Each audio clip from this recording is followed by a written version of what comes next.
En odiochieng' mokwongo mar dweno mar 11 nyakurom gajwang' ageno ni chako dweni makare. En geno mara ni bende ngimani dhi e yo mowinjore.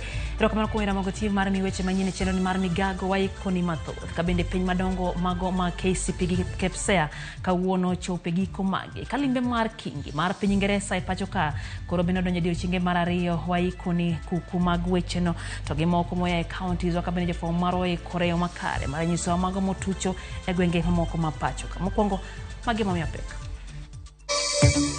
Penj mag grade mar 6 KEPSEA kod mago ma klas 8 KCPE ochope giko kinyi makawuono.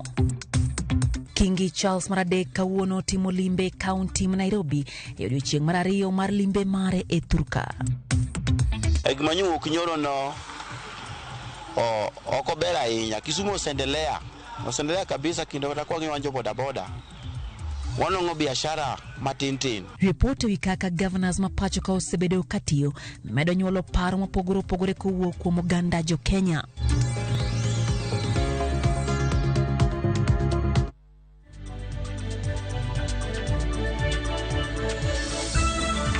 Machiegni nyakurom gajwang' e chenro ni mar Migago be thuolo mar miyo pachi e lai marote machuok ariade ka ushono ka bende wanyalo goyo kodi mbake Facebook live kacha gi YouTube duto warwake pachi e chenro ni. Machiegni nyinga Lydia Ukeo. Kingi Charles Maradek oyie sandruok ma jo Kenya nokale lwet jo wagunda kowacho ni ne ok otimore maber. Sand mane jo Kenya okale kane gikedo ne loch margi. Ote mar Kingi manogole kinde chiemo mar midhiambo e kar jatend jatend piny Kenya William Ruto kotiyo gi dhongere moko gi Kiswahili nyiso ni pinje ariyogo osechako goyo kang' e temo manyo kwe mochwere e kind Kenya gi piny mar Ingresa. Kaka Simfroso Kinda leronwa ne nyasi manoyore gi joma ide pacho ka dusruok twech kod chiemo nokawo namba. Kingi Charles Maradek kod minode Kamila noloro limbe margi mar odiochieng' mokwongo e pacho ka kod chiemo ma midhiambo manobagi kar jot ma jatend piny William Ruto e boma ma Nairobi. En nyasi manokelo kanyakla joma idewo e pacho ka. Nyisruok mar kit oganda, dusruok kod kaka chenro no chanore ne nyiso picha maler ni ma ne ok nyasi mapile. E twak mare manokiko gi dho Kisungu kod Kiswahili, Kingi nodwoko erokamano maduong' kuom rwak makare ma jo Kenya nochiwo negi kopako tudruok mosebedo kindegi duto e kind piny Kenya kod Ingresa. Hamjambo, niaje, ni furaha yangu kuwa nanyi jioni ya leo. I cannot tell you what a great pleasure it is for my wife and I to be back in Kenya once again. I am enormously grateful to you, Mr. President, Madam First Lady, for your most generous invitation to make this state visit. The tremendous hospitality you have shown us and the wonderfully warm welcome that you and the people of Kenya have extended to us have touched me deeply. Maduong' e twak mare ni Kingi nowacho ni okomor kod sandruok ma jo Kenya nokalie e kinde mane gikedo ne loch margi kokwayo thuolo maromo kod moko kuom oganda manosandre miwuoro e kindego. Mano biro tok jatend piny William Ruto lero gi lit sandruok ma jo Kenya nokale e lwet jo wagunda mane tiyo gi tok teko. Although it has been indicated that Kenya and the United Kingdom are celebrating 60 years of diplomatic relations, this by no means implies that our peoples were total strangers before that. Neither does it mean that we live in denial of our history. We cannot live as prisoners of the past. Neither can we go far into the future if we turn our backs on history and historical actions and omissions whose legacies encumber our present. As a matter of fact, formal British presence in Kenya was proclaimed in 1897 by an order in council which inaugurated European settlement and the displacement, dispossession and disenfranchisement of native Africans, paving the way for a brutal colonialism. The wrongdoings of the past are a cause of the greatest sorrow and the deepest regret. There were abhorrent and unjustifiable acts of violence committed against Kenyans as they waged, as you said at the United Nations, a painful struggle for independence and sovereignty. And for that, there can be no excuse. In coming back to Kenya, it matters greatly to me that I should deepen my own understanding of these wrongs, and that I meet some of those whose lives and communities were so grievously affected. None of this can change the past, but by addressing our history with honesty and openness, we can perhaps demonstrate the strength of our friendship today. And in so doing, we can, I hope, continue to build an ever closer bond for the years ahead. As Jomo Kenyatta said, our children may learn about the heroes of the past. Our task is to make ourselves the architects of the future. Kingino dhi nyime gi pako Kenya kuom bede ong'ala manyime kedo gi achiedh nade mokwako piny ngima kaka rito alwora. Kenya's efforts to address the existential challenges of climate change and biodiversity loss are remarkable. From generating over 90% of our electricity from renewable sources to ambitious reforestation and restoration programs to hosting the first Africa Climate Summit here in Nairobi last month, Kenya is offering extraordinary leadership. The Nairobi Declaration brings together different peoples whose cooperation will be essential to solve some of the serious environmental and ecological challenges not only facing us in the future, but facing us here and now. Joka kingidhi nyime gi limbe margi kawuono ka gilimo kar iko oganda mathoth ma Karioko, apisi mar United Nations, bungu ma Karura e kind gwenge mamoko Nairobi ka. Simfros Okinda, Ramogi TV. Kapod wang'iyo limbe mar Kingi nyakwar Mgajwang en odiochieng' mar ariyo mar limbe Kingi Charles mar adek e pacho ka olimo kar iko jolweny ma Karioko kanyakla kod bungu ma Karura e rango chenro mag rito alwora mane Martha Karua timo e bunguno. Kamano bende obedo kod twak e apise riwruoge pinje kata United Nations e wi chal mar kor lwasi ka gikone obiro tieko odiochieng' ma kawuono ka olimo kano kata kanyo Maliech mar Sheldik. Odiochieng' ma kiny Kingi Charles mar adek kod jaode Queen Camilla ochomo gwenge ma Mombasa.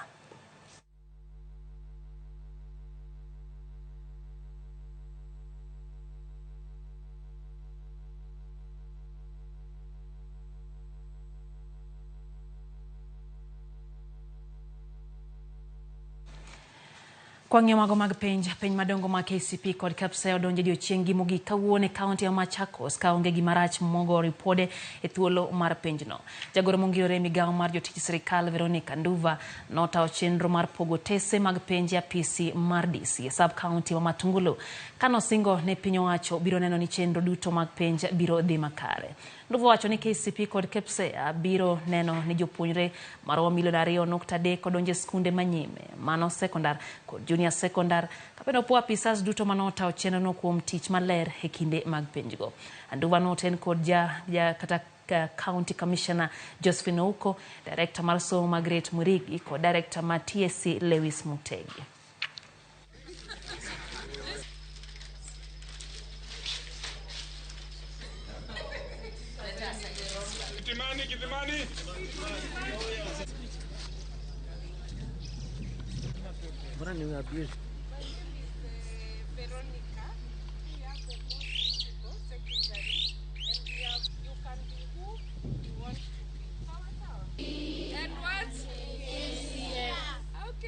We are here, and personally I'm here as the Principal Secretary for Performance and Delivery Management, as a whole of government approach where we are supporting our colleagues in the Ministry of Education and in the Ministry of Interior to ensure a smooth transition, a smooth and efficient exam period. And I can report from what I have witnessed is been very good preparations.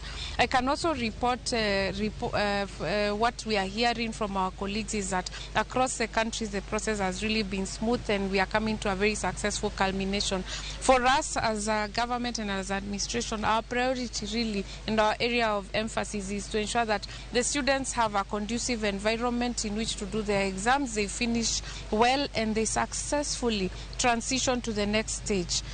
Those who are going to high school, those who are going to the junior high school after finishing KIPSEA, just to ensure that there is 100% transition. The commencement of marking begins immediately after the exams is over, and therefore the preparation. The TSC is here, the director for the county education is here, the county commissioner is here, just to ensure that there is a successful transition for both girls and boys to the next level of education. Jagoro mungire bad Migago mar ndiko jopiny Jambetre Julius Bitok okore ruoge makendo tiro ma oganda mondo mi ochwal ng'ur mora magingo ne bad Migago mare wi chenro mar miyo jopiny opande manyasani mar maisha card kar chwalo buche e doho. Bitok mane twak kod jofwamb weche bang' romo kod riwruoge 15 makendo tiro ma oganda e buore Nairobi osingo mar tiyo machiegni kodgi mar neno ni chenro no otim kaluwore gi chik. Bitok bende olero ne piny owacho osetimo duto mar nyuando ji duto chenro mano mar miyo jopiny opande manyasani bang' kawo pach jopiny e romo 814 e gwenge duto mathurka. Rests on the design and the way that it is structured, and it is important that privacy by design is factored or wired into this program to ensure that Kenyans' personal data is protected, that people are able to access the system to get the services that they require, and that no person, no human being, whether they be refugees, foreign nationals or Kenyan citizens, that they are discriminated or excluded by this system. Na kwamba tumekuwa na mkutano mzuri sana ambapo tumepata memorandum kutoka watu wa civil society, tumeongea nao, tumesikizana kwamba tutafanya kazi pamoja ili tuhakikishe kwamba Wakenya wameweza kupokea, na kwamba watatusaidia kuhamasisha na kuambia Wakenya wengine, na kwamba pia watatusaidia kuhakikisha kwamba hakuna roadblocks kwa njia kama makesi ama nini ambayo itaweza tuzuia kupata, itaweza zuia Wakenya kupata hii namba. So tumeomba hawa tufanye kazi pamoja, tushirikiane pamoja, badala ya kwenda huko kotini walete mambo yao yote kwa meza ili tuweze kuongea, tusikizane, tupeleke Kenya mbele. Aterikadho na mchumbinya kura mgajwang kama jodak Mombasa dwaro sirikand county no mondo mioti gi omenda manoketenge ne rakruok gi wach koth mar El Nino e gero kuonde mag rakruok gi midhiero makide kel gi El Nino moloyo tiyo gi omenda go e loso godo lalo mag pi. Magitimore to county no gero lale kor gwenge mopogore county no kaka yorakore gi achiedh nade makide kel gi koth makoro chwe kor gwenge mopogore pachoka. Koth ma osechwe ndalo 2 noluore county ma Mombasa osekelo luoro na jodak ma county no kotenre gi lwasi ma inyayo gi wach koth ma siko chwe e yo makamano. Ukiangalia bonde iko hapa nyuma yetu, bado kukinyesha bado kuna maji, alafu kuna maji natoka ile side ya juu na kuja imetiririka pale, unapata maji machafu, mengine machafu sana natoka ule upande wa juu, lakini yote lazima ikuja wapi? Ikuja pambondeni. So unapata wale watoto wanacheza pale, watoto kucheza pale, maji machafu nini. Alafu ukiangalia bonde bado ni ikiongezeka juu ile mvua mnyoko ardhi, unaona. Tunaomba kwamba ufanye hizo miradi vile ulikuwa umepanga kwamba kuzifanya, hata kama hakuna linino, hata hakuna nini, tunasema kwamba utumalizie hizo miradi. Ningeomba pia wasidi kuendelea kwa sababu bado hili bonde bado la panuka. Pale tumetengezewa ni njia, lakini kuna sehemu zingine tuko na majumba bado linatusongelea ambapo ni shida na tuko na watoto. Governor County Makwale Fatma Chani oyao ayanga chenro mar loso pae chiro Makwale kachiel kod loso lalo mag pi mochido makoro biro konye kindege makoth. Tend County Makwale ochako chenro mar bero chal mar chiro no kakoro gigeno ni mabiro rito ler aluora mar jotimo hale chen e chiro no. Kolose kinde mar chaka yanga chenro no, Governor Chani lero ni Tend County Makwale oriwo lwedo kod tenda piny e gero chirni sub counties duto auchiel mantiere county no.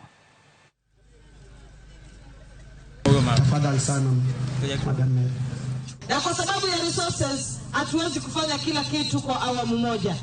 Kwa hivyo leo hii nataka tu tuwakabidhi mkandarasi ambaye atawafanyia kabro, alafu tena awatengeneze gates. Hizi gates pia ziwe za kisasa.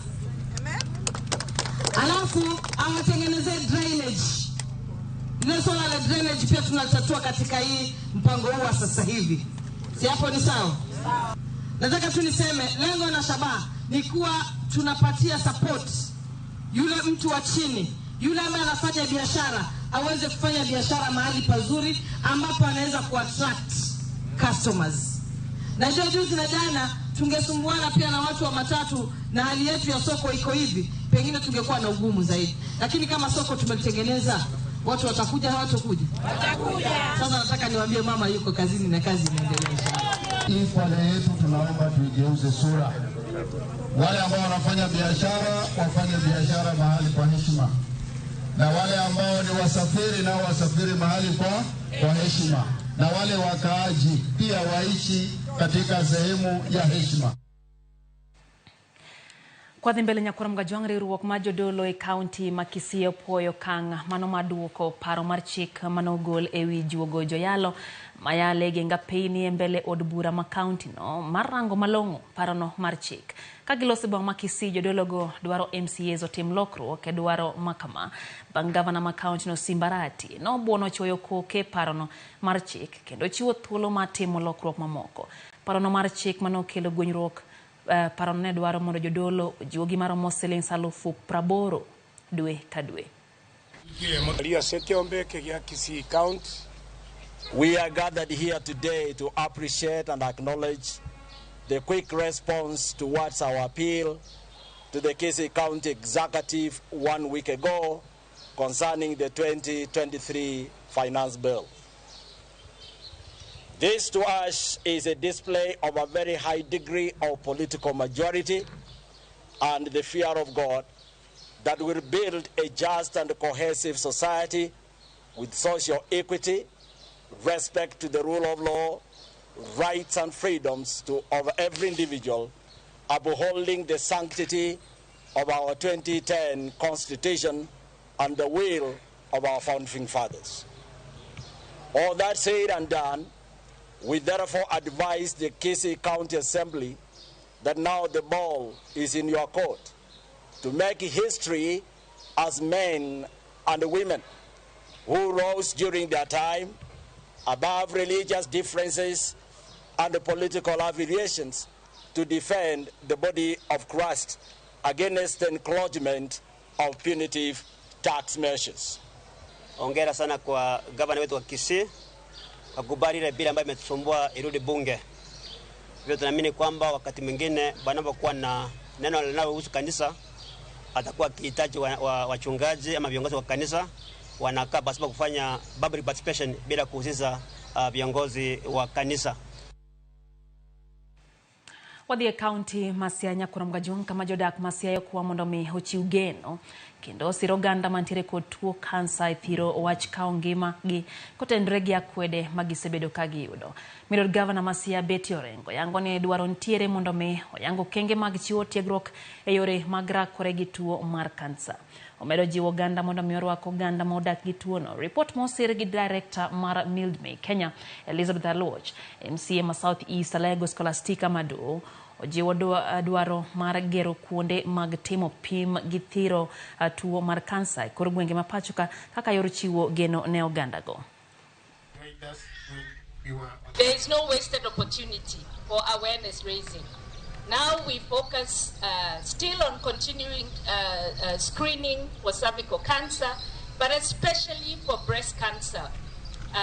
or in addition to screening for breast cancer, because it is the biggest cancer killer.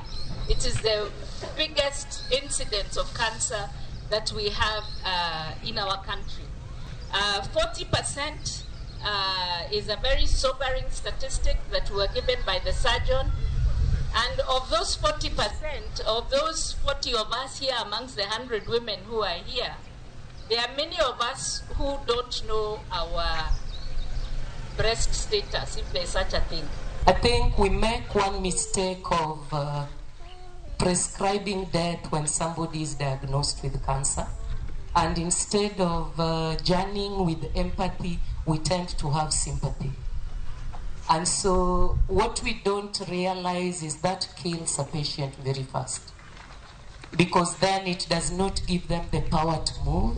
It makes them think that the journey is over, instead of the encouragement. And sometimes we prefer normal conversation. Don't visit a patient and start talking about how many people you know that have died. Dakika ni prario bang sabido marudio chinya kurunga juang chendo en Migago erokamano kumedo kete mana ka Ramogi TV na rwako pachi kacha monde nyiswa ni to ineno Ramogi TV ka intiere kanya. Ronaldo Tieno wacho ni oseche kina. Benta Charles ni kacha ka intiere kare ni wacho ni intiere kodwa. Ayomo Nyawara wacho ni weche gichopo makare ka intiere nyarongi kanya duto. Ndhiwa gin kanyo gi Lawrence Oguda kachiel koda Peter Nyawara mano Ford. Kaito wacho ni poch gi pak ne Governor Gladys Nyasunawanga kuom tich maber. Wacho ni to kiko beda nonro to bed gi madieri manyalo ywa jolimbe e county ma Homa Bay. Mogiko wacho ni ozingatia weche mag barabara. Haya. Neno bende ote kanyo mo ya Iras kono wacho no seche kin kaka pile Joshua Ladho. Wacho kanyo ni entiere thika Ramogi TV chopo negi maler sawa gi modhiere en kaka Baba nodonje State House. To wacho ni to jalub jatend piny Kenya to wacho ni siko wacho ni ntiere mitego moketo kila mahali mangato ok nyal chopo but State House. Haya. Engineer Lazaro Kanyambo ntiere kod wacho kanyo ni jatelo no makoro limo piny Kenya mano kanyo Kingi Charles Maradek. Wacho ni koyie wuo e giruto opode ne baba limo moro. Ngato yang owinjo bedni kik cham mana kende. Wina take it all wacho ni okonyo ganda jo Kenya. Mano Engineer Lazaro. Daniel Onyango kantie na kura nini kacha inbeni wacho ni intiere kodwa e chendro. Mary Jack gi Nyakwar Panya. Aneno ukanyo wacho ni untiere. Stephen Oginga Governor wacho ni weche manyiena oknyal bae kata matin. Kendo wacho ni en wuod Marindi Kanyada entiere karodi kopanye sechegi. Stanley Ojowi kantie Suba Magunga wacho ni entie dala sani to weche gichopo ne e yo makare. Peter Mosh wacho kanyo ni eno Mosh 1 hour from Ahero Magina. Ogombo ni limbe mar Kingi okel nwa lokruok e pacho kae. Kaito Carls Tintoler to wacho kanyo ni eno moso ma nyithindo gi te kantio ng'iyo kanyo gi Evelyn Juma gi duto gi Ramogi TV.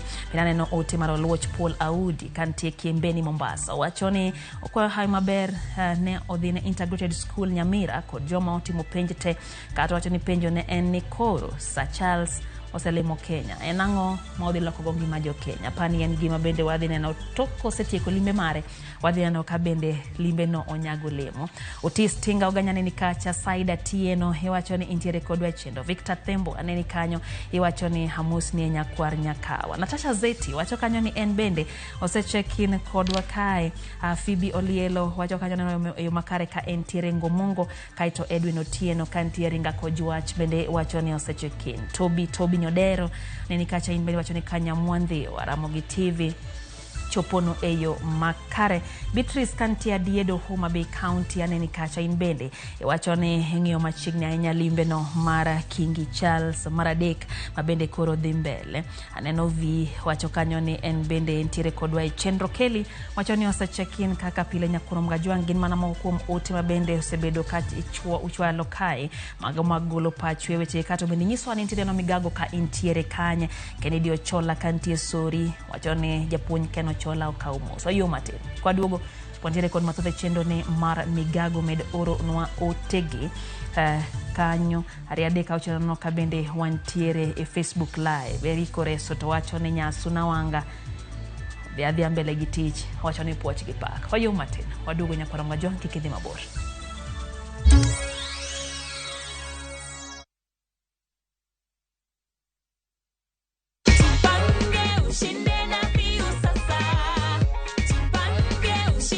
umesikia about jipange na view sasa? Nimeisikia.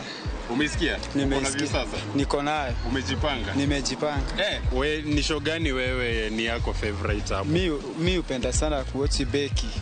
Yeah. Kabla wao wengine wakuwa wameiwatch, mimi wanga nisha-watch na view sasa. Yeah. So kula lunch mtu yangu. Asante sana kwa visa. Kabisa. Zidi kujipanga, participate in the draw.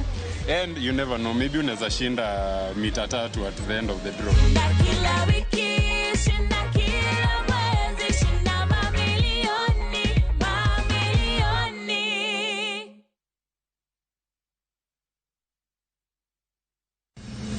Chieng' tich adek ka tich adek en oketho piny to pod ogoko.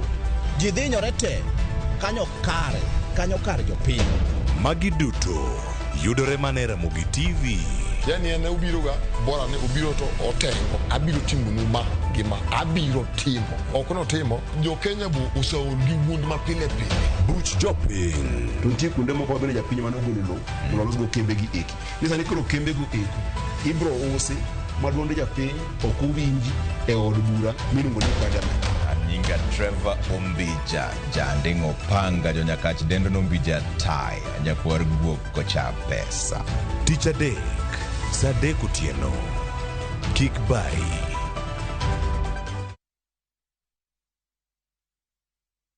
Book your festive holiday Navview Travel. 3 days Masai Mara from 15,000 Kenya shillings. 3 days Amboseli, Samburu, Saba from 30,000 Kenya shillings. Coast Self-Drive from 14,000 Kenya shillings. 5 days Coast SGR from 45,000 shillings. 5 days Coast Flying from 72,000 shillings. 5 days Dubai from 800 USD. 5 days Zanzibar from 940 USD. 5 days Thailand from 1,550 USD. 8 days Singapore and Malaysia from 2,450 USD. Book a group and travel free. Call 0703-254-254 or book online www.viewtravel.com.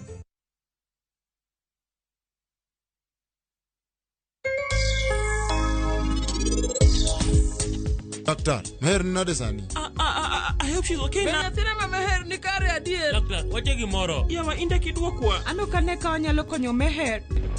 Kamoro achiel gi nyathine.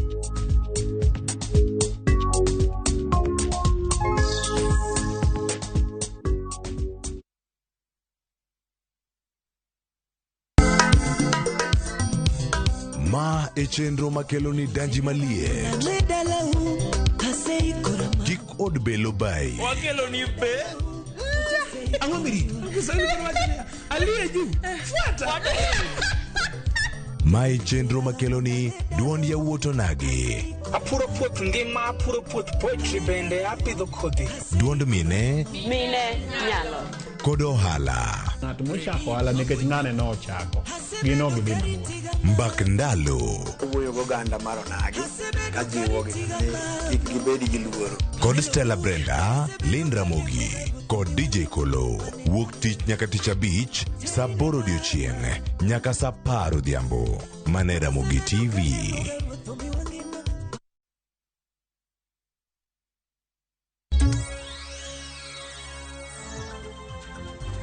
Machiegni kendo nyakon mgajwang'ero kamano kuom medo kete mana ka Ramogi TV wadhi mbele gimi weche manyien. Wadhi mango mag siasa, komiti mar theko wacho ni gidhi tieko tijegi kachop tarik 22 mar dweni.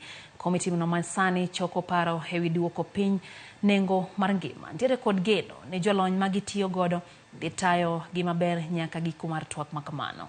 Komiti no chano mar romo kod migepe mag teko, omenda kod mar udi chieng' wuok tich mar kawo pachgi ewi nengo mar ngima. Jokom komiti no Kalonzo Musyoka kod Kimani Ichung'wah owacho ni report margi mogik ibiro chwal ne jatend piny Kenya William Ruto kod ogai mar Azimio la Umoja One Kenya Raila Amolo Odinga kapok ochwal e od bura giko mar dweni.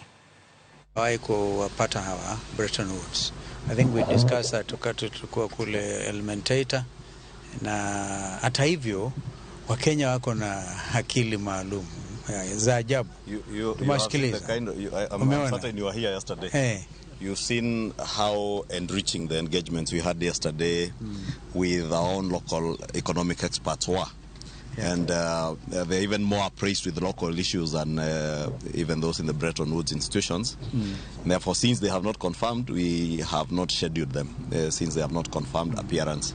As His Excellency has said, by Thursday, we shall now review and consider as a committee all the proposals that will have come to us from all the experts, and thereafter retreat to do the final report. And as His Excellency has said, on or before the 22nd, we expect to give the final report to the principals and also table our report before Parliament, both houses.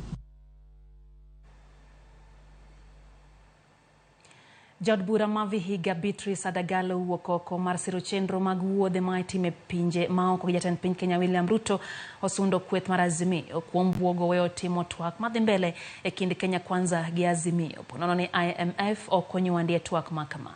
Adagala kachiwo twak e gwenge ma Burundi kaunti ma Vihiga olero ni oganda winjore osir Ruto e timo limbe makamagi nikech kokale wuodhe go piny Kenya yudo sir kuwuok e pinje maoko. Osiro chenro mar pok mar omenda ma piny owacho chiwo ne riwruoge mar siro chenro mag dongruok magiolere kinde mano ochiwo mich ne grube chenro mosir gi ngaf. Serikali imeweka ile inaitwa komiti yenye inakaa kule Bomas, bipartisan talks, wakubali mambo itengenezwe, IBC tuweke in place, mambo ya 2/3 gender ya kina mama iweke in place, ofisi ya Prime Minister ikiwa ni ofisi ya Musalia Mudavadi iwekwe in place. Sina mna hivyo. Hizo vitu tatu. Naona wengine wakiona president akienda ngambo wanasema anaenda nini.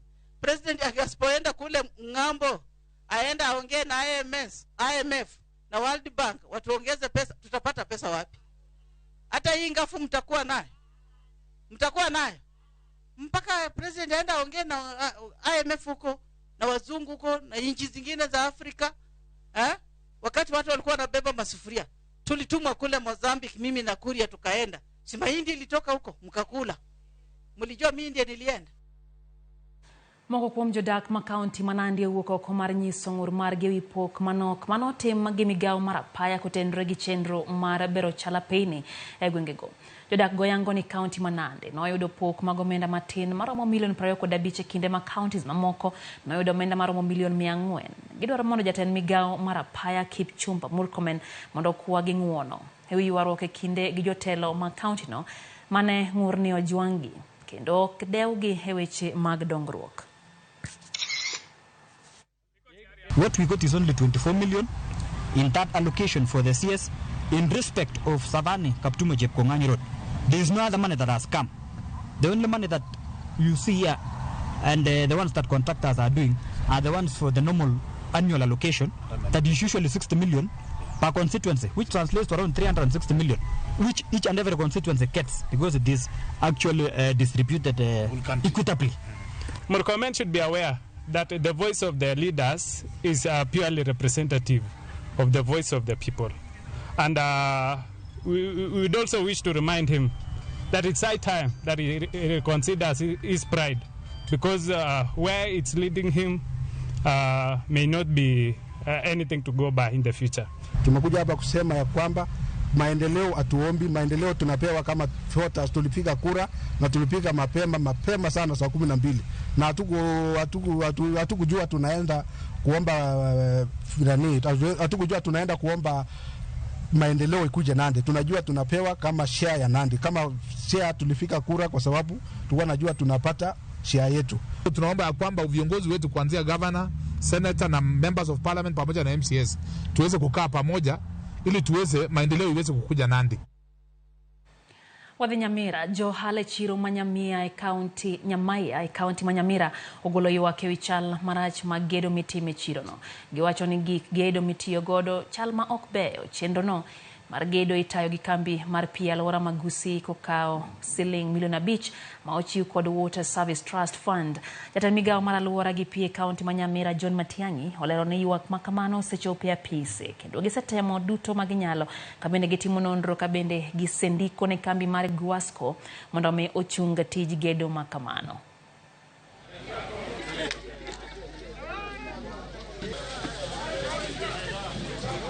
So from the look of things, this structure may not stand. Enyewe sio kazi ya milioni 5 vile tunaambiwa. Kazi ya milioni 5 itaonekana, lakini sio hii. Hii sio ya milioni 5. Kokoto yenye imetumika ni mawe makubwa kama inchi 2. Mchanga wenye unatakana kutumika hauko, ni kama maramu imechanganywa hapo. Ratio ya cement hata ukiangalia na macho tupu tu utaona kwamba ratio iko hapa very weak, ni dhaifu. Hata pale juu imepomoka tayari. Ni kuonesha kwamba huyu anataka kupeana wananchi kazi chafu. Aweke plasta, apake rangi, apeane kazi ambayo itapomoka kwa muda mfupi sana. Nyakura mugajwang chendo marange gwenge wa nakawuono tero wa nyake gweng maomwonyole e county ma Kisumu. Bende ng'eyo sigando mwonyole. Jafomora Millicent Adhiambo miwa ler makamano.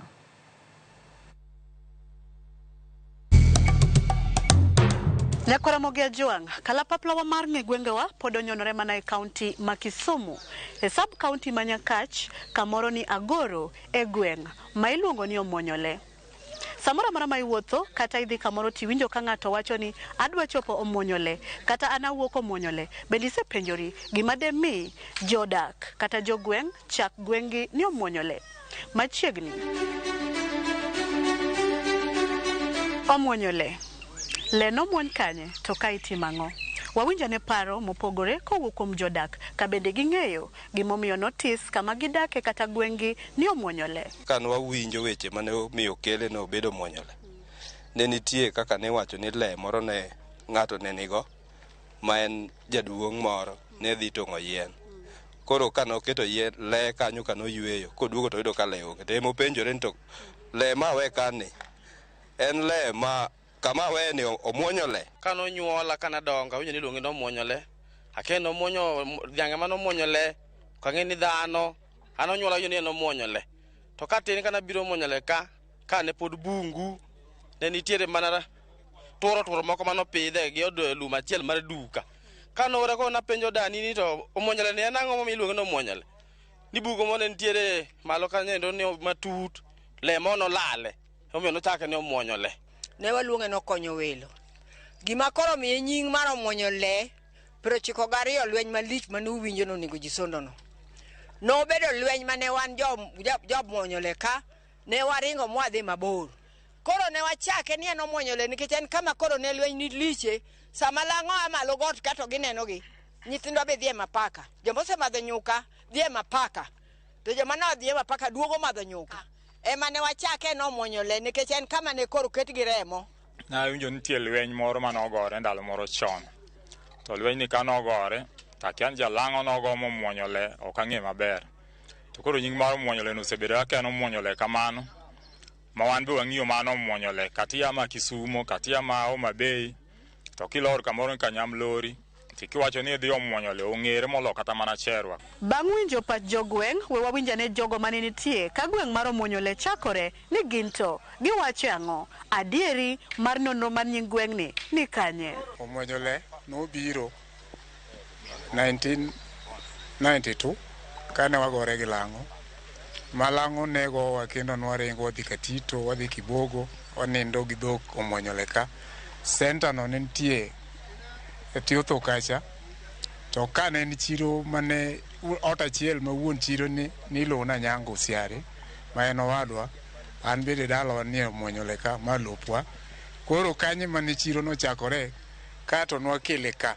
Kwa kele kaka nwadar kuchwa kele ka wachake Omwonyole nikech kipindi moro ne nitie mana timore radio ne en koru. Ahinya notiyo gi wach mar Omwonyole garinde. Koro wach mar Omwonyole mane gitiyogo chamo nokelo wach mar Omwonyole mochak kani. Ma moro ni Awasi bilono Omwonyole. Moro ni Nyabondi iluono Omwonyole. Koro gin adek mang'eyo.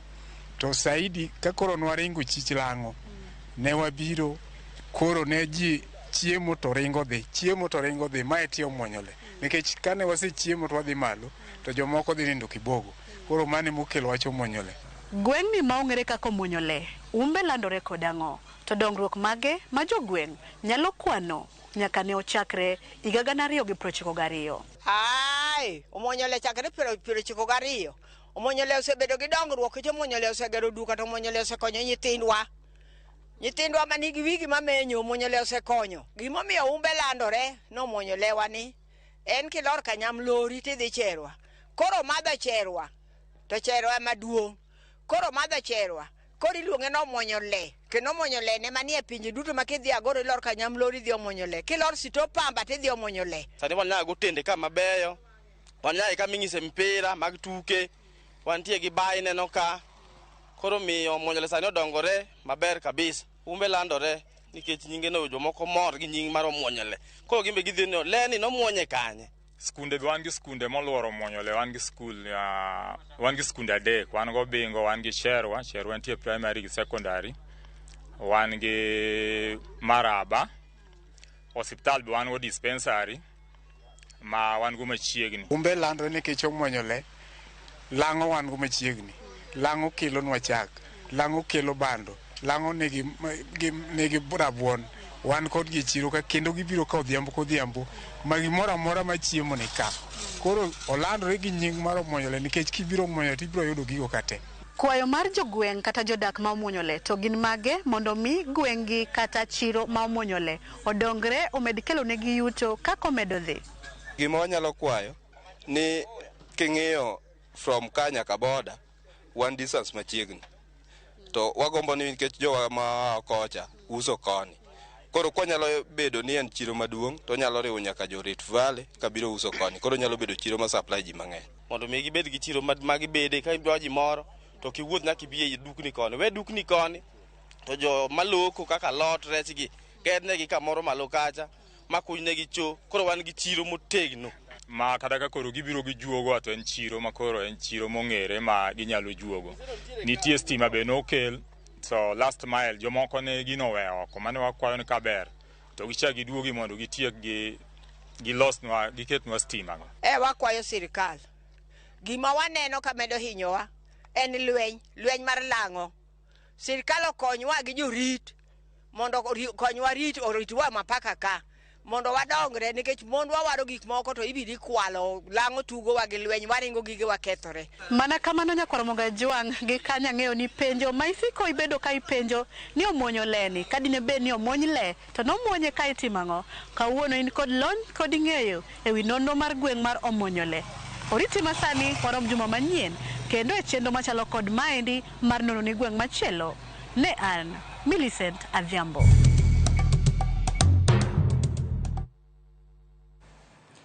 Ndala chiel toko bila mag GSU go tachi apis Governor Makisi. Lwasi makamano nyuolo paro bura kawuok kuom jotelo masiro Governor Simbarati. Jotelo golero ni obila owinjore ochiw arita ne oganda to okrakore kodgi. Andrew Ndego miyoler mathoth. I am MP of this county by the name of Sivan Soso. Speak, Mr. Speaker, on social media that I posted himself on Egetureli, these social medias, that on Monday we have security officers, different security officers, and Mr. Speaker, it came to pass. Kamano kaka lwasi ne chalo yod bura mag kaunti ma Kisii. Mana matin to jotelogo makre agoko gi agoko mar pimo tekre magi mano ka otenore gi gwenyruok paro ikindi jotelo masiro wach tach mane ogogi obila mag GSU e kar jot mar Governor Simbarati kaachiel gi mago masundo okang' makamano. MCAs mag Azimio ne orakore gi jowetegi mag Kenya Kwanza ewi chenro mag weche makwako kaunti ma Kisii. We need a total discussion. We need a total conversation, Mr. Speaker. I urge you, Mr. Speaker, under your powers, before we spill all the waters in this house. Moko kuom jodbura masiro Azimio seyo mago mag UDA kod bedo gi paro maling' e chocho chenro mag dongruoge ma itimo kendo igeno tim gi tend county no. The GSU officers raided the governor's office and ransacked it without due regard to inform him of the intention, nor did they have a such warrant to that effect. This was an act of impunity which goes contrary to the Constitution of Kenya 2010. It begs the question, why would the government send truckloads of GSU officers from Nairobi to harass the governor and his officers instead of dispatching them to banditry prone areas like Northeastern and Baringo. This marks of ill intention aimed at derailing the governor and the county government of Kisii from the course of normal operations. Moko kuom jotelogo dwaro mondo yang adieri ewi thoro mane omiyo obilago eko goyo tache kar jot mar Arati kaachiel gi ng'ekni mag chenro e kaunti ma Kisii.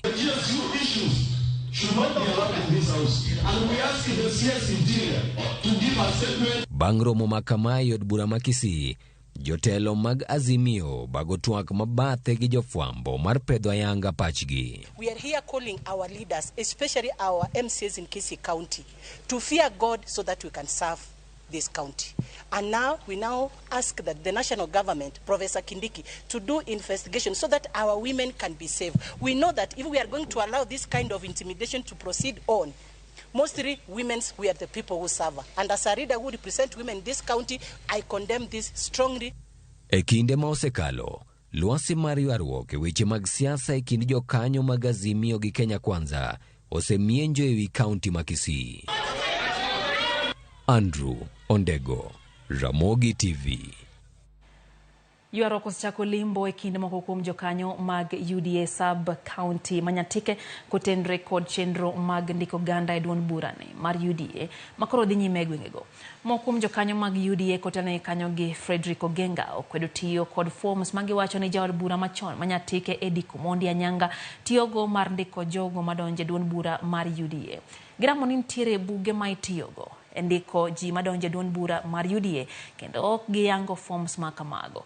Giwacho ne gichich ni nying jokanyo mag UDA ma ondikie forms go inyalo tige kwalo ombulu e kinde yiero mar UDA ma biro e kinde machiegni. Seyo makamae kata kamano okwedi kod Anyanga mawacho ni forms ma itiyogo oyange gi duond bura mar UDA. Andu to wamnyatike joma ber gi muol to kodwa ni ngato chandgi. Koro wakwayo Mheshimiwa Anyanga obed piny walos yiero manyatike mondo bed mokwe. Gima wadwaro en ni wabed organized mondo wawuogi joge maber mondo walos gigi wateyo mangowa yo makare. Ok wadwa ni ngata okelwa koko ka. Party mar udane nwa winja igwelo maji kisiri tok morwa koro ko yie mobiro moluongo wa mor kelwa registration kaka mine wadware godiochieng mok mipondo go ket sani uda matiyo wan party moro mocha kwa dhie onge mopogore gi ma achach nyocho sebede wach UDA ni manyatike ka ma koro nyocha ng'ata achiel kuom jotelo makacho gotese moko ka migajo mindiko mag UDA manyocha ok ne morwa jopiny manyocha nigi gombo e bedo e UDA. Omiyo sani kaka Fred okelo gini ayanga wakwa Fred ni koro timnwa tudruok malo maka weche mwasetimo UDA gimitimo dhara godiochieng mok ni timo mopondo. E nyaka sani an gadieri ni wan kaka jo UDA waserikruti ji mang'eny manyaka sani waserikruti ji more than 500. To ne wakwayo mana headquarter marwa mondo miwa support mondo wamed register ji nikech jomiuru gin jomohero sirikal. Jomiuru okero pingo sirikal. Wadhi mbele gi weche manyien kuom gajwanga kwa ikachani wanyalo go kodi mbaka mama vayo wacho kanyo ne anyis mama gi nyakar thumu kantie game singo mabendo kete kae Ramogi TV ni okawo mos mage. Tobi to wacho kanyo ni nying maro muonyole chal ne jogi kia gi bagni abaga mano pach Tobi mago gin jodak makono kendo magi nyisi no manyalo bedo gima nying no ulo. Haya Tok kambi nonro mar Infotrack golo report hewi kaka governors apacho katiyo moko kuom jodak bende koro golo pach gi report machal kod mano. Eduoko mano wuok nyoro about counties to counties waneno ni Nyanza emane lead for some few years. Kakamega emane lead, Kisumu ne number 2 kendo sani wabuok sana ni Kisumu obedo number 4 kadhi mbele with some percentage. To oken gima ber nikech nyong'o setiyo e Kisumu County sani ber waneno gimoro amora madhi mbele emomiyo ok wanyal yie giduoko mano wuok. Ka ng'ato timo maber tiwacho ni otimo maber. Owacho ni our sister Wanga, she's the first lady to become the governor in our region, Nyasa region. So, Madam Wanga, congratulations. Itemo meditimo maber, wasewiro kaka itemo, kaka itiyo. You are a very hard working lady. Wakone joma mine ni mondo okop nyarwa, our sister Madam Wanga. Kama wantiere ni nyokwa winjo ka obedo achiel kata kotaj kuom kaka counties mosetiyo maber. Koro wawuoro sana ni kara siachwa kar ka to wan ga kar kanye. Kech siachwa kar ka okiwach gimoro amora kata maendeleo bende waongo kod kar ka malongo. Gik moko ma governor no promise wan ni bro timo bende okitim. Koro emomiyo ok wang'eyo nikech sia kar kae kechu okinyal taj kaka counties moko.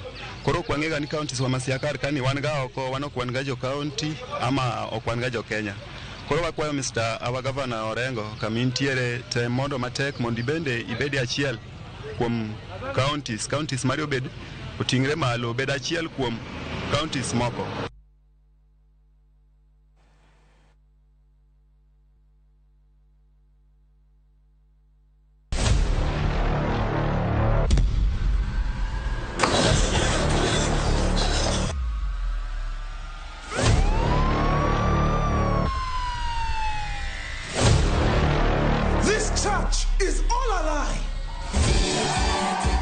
Prophet and his family run a vibrant church. The congregants are happy, the tithe is flowing in. A heavenly dream is promised to all.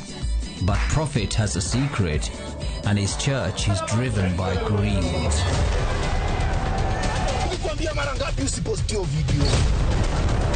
Would you die for your church?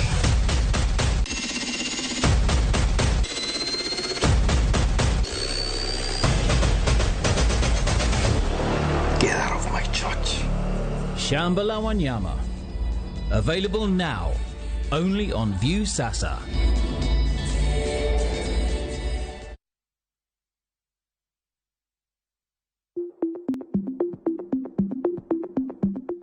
Bedo ni ng'ato ni kod tuo mar kansa ok onyiso ni ong'adne buch tho. Lim od thieth mantie machiegni kodi mondo pimi kata timni screening. Oteni okelni kod Royal Media Services. We care.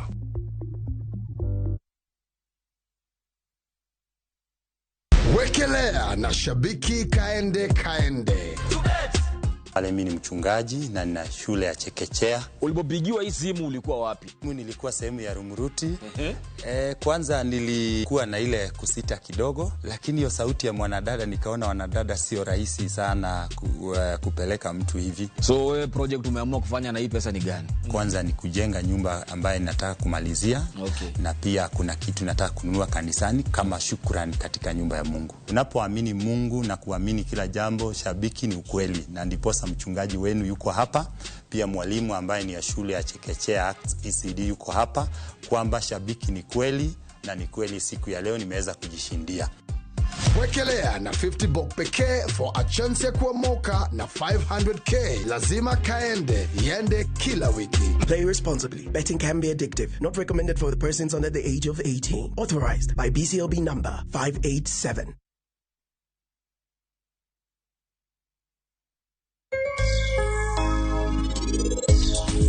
Mokwongo nyaka bed gi finance.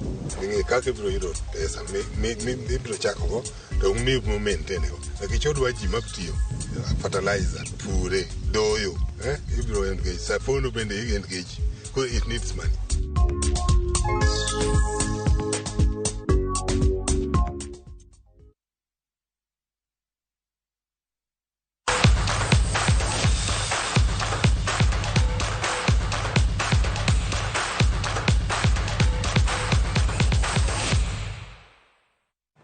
Machiegni kendo nyakwar mgajwa riwruok miluongo ni Inua Boy Child Foundation bende oriwore gi jalup jatend piny Pastor Dorcas Gachagua e gero nyithindo ma yawuowi kendo miyo gi thuolo mar bero mich maggi. Riwruogno mar Boy Child Foundation no bago tuke mag golf mano kelo kanyakla jotugo mawuok kuonde mopogore opogore. Kakwayo maduong' en mar kembe kaachiel gi josir mondo omi obi kanyakla mar konyo gero chenro mag tuke. Ephraim Masharia nobedo jaloch e tukego gi points 40 ka Rafael Moura notieko e thuolo mar ariyo. E kidieny mar nyiri, Beatrice Oweru notieko e thuolo mokwongo gi points 40 ka Sofia Imbochi notieko e thuolo mar ariyo. Chenro mar Inua Boy Child osenyago lemo bang' jatugo Elvis Mwigwa bedo achiel kuom jotugo mosechopo e rang'iny mamalo. We want to make the issue of empowering the boy child a domestic issue. It's not an issue to be discussed only on TV, by the media, by the politicians, by the government. We want it to be discussed by every father, by every uncle, by every brother that has younger brothers. An uncle should mentor the nephews. That is the kind of empowerment that we want to talk about when it comes to empowering the boy child. My aim is to urge all upcoming juniors. Golf is a good game. It helps in discipline, a lot of things. All I want to tell you is to keep up.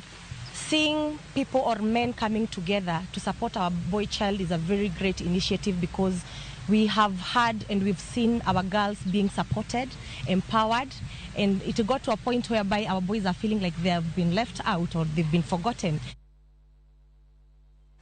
Jatugo nambari e piny mangima e tuke mag Abasidi Carlos Alcaraz no thicho ke round mar ariyo gi jatugo Safialin e tuke mag